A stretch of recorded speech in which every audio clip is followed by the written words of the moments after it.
Welcome back, guys. In today's video, we're going to talk all about how to create relatable, sympathetic characters and why that's so important. What's up, guys? Dave Jacobson here, best-selling author and book publisher, and this is part of a 20 or 25 part series where I'm teaching you start to finish how to write an entire fictional novel. So if that sounds good, guys, if that's right up your alley, make sure you hit that subscribe button if you are interested in this kind of thing. And I'm going to get right into the video. So last week, I put out a video where we talked about steps 1 and steps 2 of my unique, personally developed step-by-step story development process. So guys, I've used this process to write many, many novels now. And over the years, I've determined what works and what doesn't work. So you can learn and skip through all the BS and actually know how to write novels the right way if you study this process, right?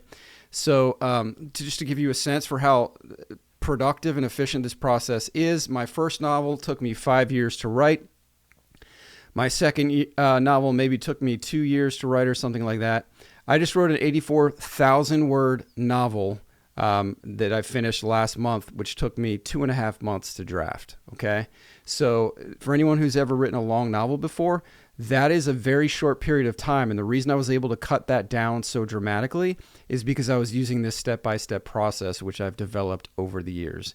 So guys, if you're looking to be able to write novels, you've never done it before, maybe you get stuck in the middle and you don't know why, then this process is for you. And you definitely want to learn this. I would recommend going back to video 1 in this series if you haven't watched it already, just to make sure that you actually are following along and you know the entire step-by-step process. But if you just want to focus in on relatable characters and sympathetic characters, you can just watch this video too. That's fine. Okay, so getting into the process, as I mentioned, this is actually a 30-step process. The first thing we did is we looked at step 1, just as a quick recap. Which in my process is to come up with a working title. Now, I know that sounds a little bit backwards. Why come up with a title first, right? Well, there's 2 reasons. Number 1, your title is your most important text associated with your novel or book. It's the first thing where people will see and they'll determine whether they want to read your book or not, right? So if you don't have a good title, then your book is probably not going to do well. Unfortunately, it's just the reality. So what I like to do is start with the title first, because I know that and when I say title, I mean working title, right? Keyword there. Your title can obviously change. Maybe after you finish the book, your ideas have changed a little bit and you want a different title. But I always like to know that going into this process, I have a killer title before I spend all my time spinning my wheels writing an entire novel, right? So that's one reason I like to start with the title first. The second reason is because it will severely narrow the scope of what your book can possibly be about, right? Which is a good thing, because there's infinite things you can think about, and writer's block often comes from the fact that you are not focused enough in what you're trying to write about, right? So the first thing we want to do here is drastically narrow the scope by coming up with a clever title that gives us direction, right? Think about Jurassic Park, right? Like Jurassic Park can't be about zombies, right? Because of the title alone. You know right away that when you're writing Jurassic Park, if that was your title, your working title, you know that it was about dinosaurs, right? And there was probably going to be a park or a theme park involved. So that just gives you a sense for how powerful starting with a title can be, okay? The next thing we looked at was step 2, where we looked at actually defining or describing our protagonist and our antagonist, okay? If you don't know what that is, definitely watch video 2. It's very important that you nail this from the beginning, because the tension between and the conflict between your antagonist and your protagonist is what drives the entire story engine, right? So if you've written a novel before and you know, maybe you've written one or you've started writing one and you got lost in the middle and you don't really know why, maybe part of the reason is you didn't start with a strong story engine. Maybe you didn't clearly define your antagonist and your protagonist right out of the gate, right? So take a look at that video. I go in depth on in discussing this, but basically, in a nutshell, you need to know who is the hero of your story and who is opposing your hero's goals, creating conflict and obstacles, right? Okay, so that's the important thing in this step. Now, I took a stab at this. By the way, we're writing this story together as we go along the step-by-step process. Okay, for step 1, I came up with the working title Dead and Breakfast, right, as the example that we're going to be working through together here. And then for step 2, I defined in the last video, I defined our protagonist and our antagonist. I'm going to read that really quickly before we move on to step 3, okay, just so you know what we're doing here. A girl ghost, right? Dead and Breakfast. Think about Dead and Breakfast. That title makes you immediately think about ghosts, or at least it does me. So that's why my protagonist is going to be a ghost. A girl ghost lives in a bed and breakfast. Get it? Dead and Breakfast. Along with her parents. They haunt the bed and breakfast. They run the bed and breakfast, and they run it for other ghosts. Right? So picture an Airbnb or a bed and breakfast or a dead and breakfast out there where the people running, the proprietors are actually ghosts, right? The other ghosts use the building as a bed and breakfast. So then you've got ghosts coming in and out of this bed and breakfast or this dead and breakfast. But it's also, this building is also a bed and breakfast for the living as well, right? So the reason we made that decision is it's going to create more conflict, right? If you've got this house full of ghosts and full of living guests, well, that's going to cause some drama, right? Now, and then I said last week, maybe the girl has the goal of helping her parents smoothly run the D&B. I like to use the word maybe when I'm doing this drafting stuff, guys. It's a constant reminder that this all is subject to change, right? If you later come up with a better idea for your core goal for your protagonist, you can change it, right? I like to always emphasize the word maybe when I'm doing this stuff because it gives me more creative freedom to explore, okay? I encourage you doing that as well, okay? But maybe, we're just going to run with this for now. Maybe the girl has the goal of helping her parents smoothly run this dead and breakfast, this D&B, right? Maybe the dead and breakfast is controlled by a government or bureaucracy that manages dead and living relations, right? So think of like, some government agency that is like concerned with making sure that the ghosts don't destroy the happiness of the living guests, right? So that would be the kind of government agency we're thinking about here. The government agency wants to shut down the D&B for some reason. We don't know yet why, but that's going to cause the conflict, right?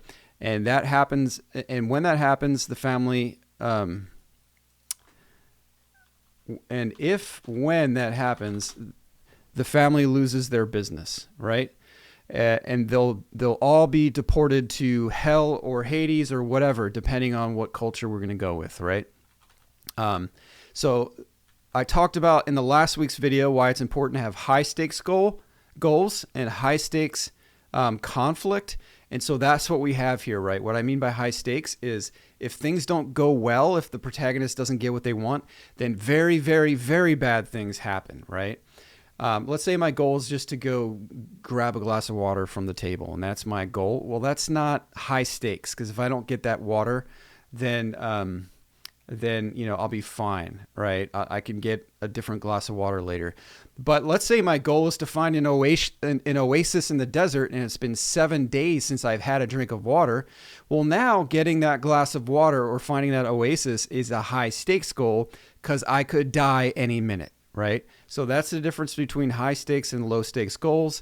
When we're defining our antagonist and our protagonist, we want our goals to be high stakes, okay? That means if the protagonist doesn't get what they want, bad things will happen, okay?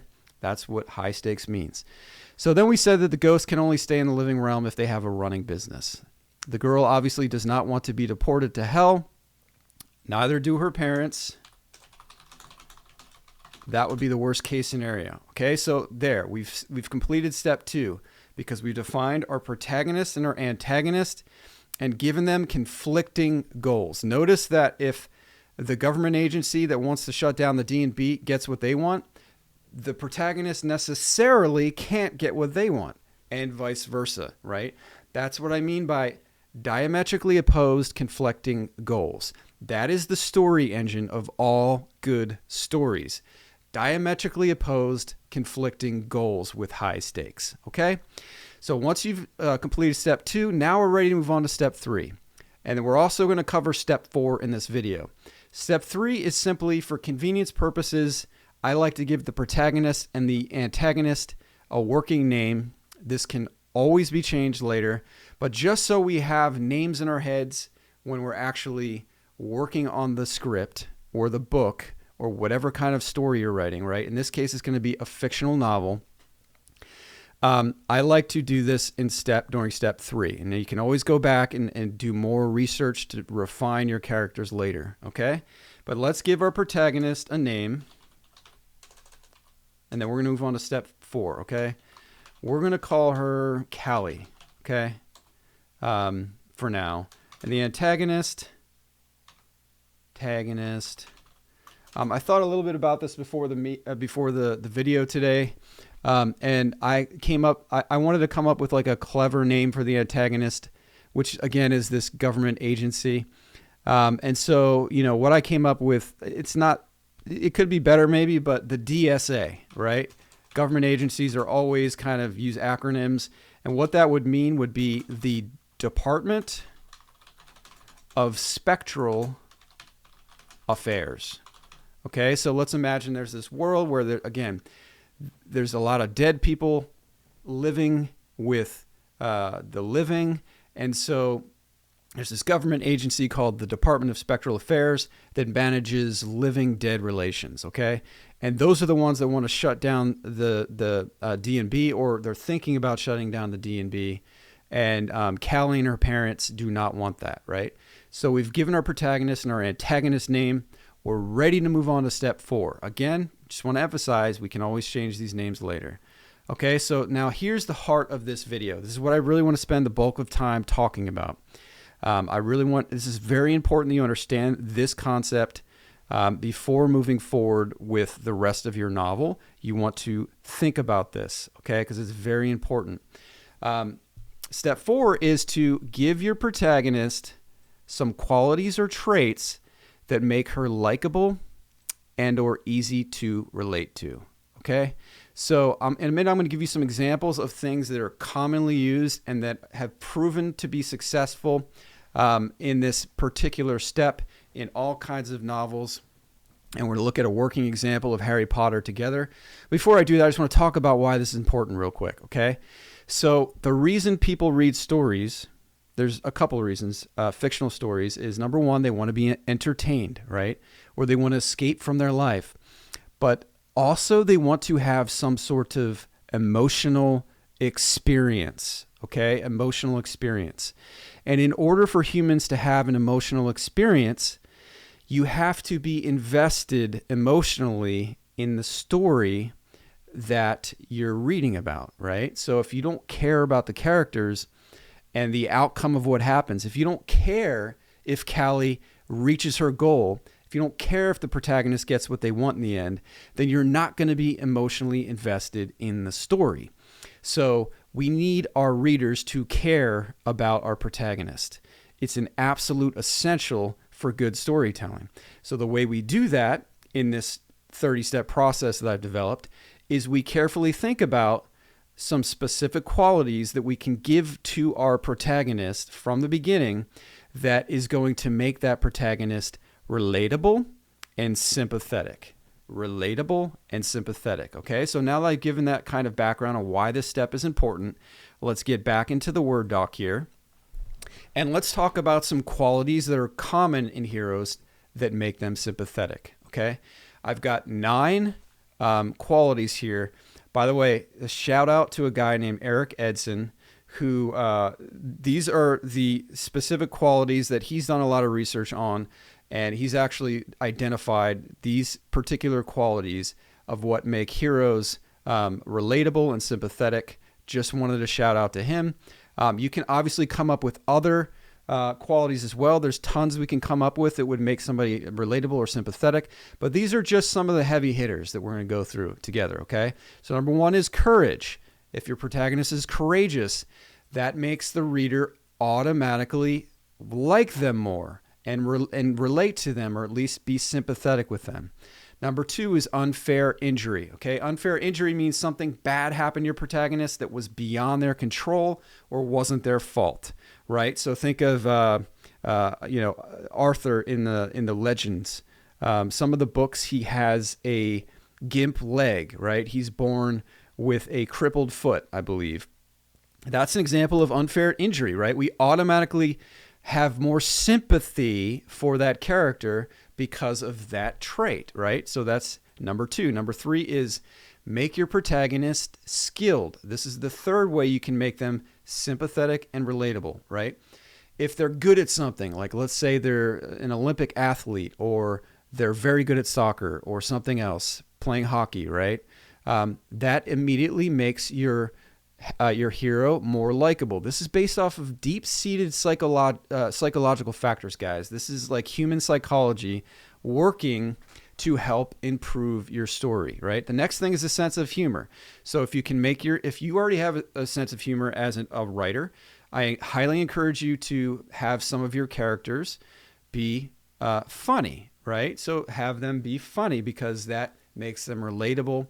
It makes readers automatically gravitate toward them and want to find out what happens to them, okay? The next thing is make them kind or nice, right? Everybody understands this. When you meet somebody who's super kind or nice, you automatically think more of them. You think highly of them, right? So making your character nice is going to make our readers more invested in what happens to them. Putting them in danger, right? So this is the next one.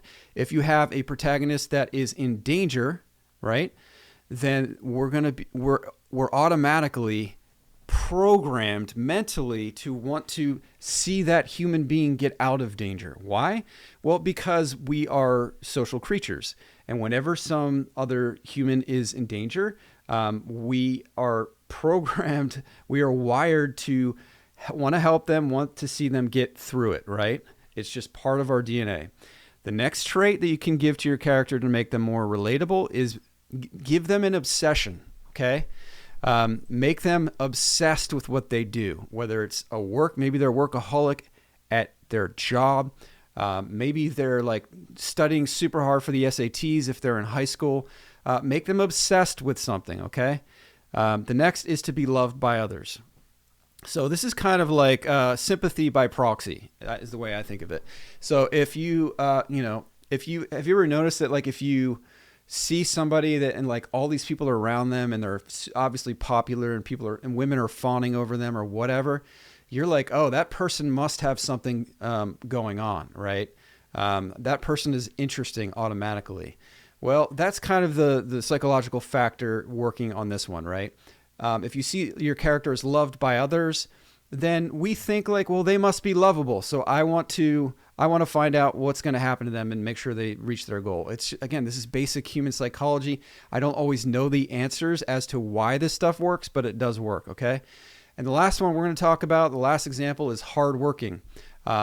Make your character work very hard. We all respect that. In this country, especially, it's, part of how we think of sympathetic characters. Okay, so now let me give you an example real quick, okay? So think about Harry Potter. Most people have read Harry Potter. If you haven't, I highly encourage you to read it. It's an amazing book. But Harry Potter's qualities, right? Like there's a reason that story blew up. It was one of the most successful books of all time. And the reason is J.K. Rowling, the author of the Harry Potter series, really knew what she was doing. And she made sure to make Harry Potter very sympathetic and relatable. Okay, well, how did she do that? As our example here. Well, he's got unwavering courage, right? Just think about how he's unafraid at the end of the Harry Potter book, number 1, to go into the dungeon and look for Voldemort and try to, he's never afraid to back down, right? They face the troll. There's so many things, so many examples in that book of his courage. And that's one of the things that make us love him. The next thing about Harry Potter is he's loyal to his friends, right? So we love loyalty, and you could actually add that to the list up here. So we care more about Harry and therefore the outcome of the story because he's a loyal person. Another one is determined to defeat evil, right? Nobody likes evil. Everyone has a different conception of what good and evil are, especially in the year 2026. But what we can all agree upon is evil should be destroyed, right? And so when Harry tries to defeat evil, we empathize with him, we sympathize with him, and we love him more. Another thing about Harry is that he's compassionate, right? He cares about others, and we find that irresistible as readers. And the last thing about Harry is that he's humble. If you ever notice, he doesn't think high of himself. If you go back and read the Harry Potter series from the first chapter, he doesn't believe he deserves to be a wizard, right? He doesn't believe anything when he gets into Hogwarts that he deserves it. He doesn't believe that it's actually happening to him. Like, who would love Harry? Like, who would let him into this school, right?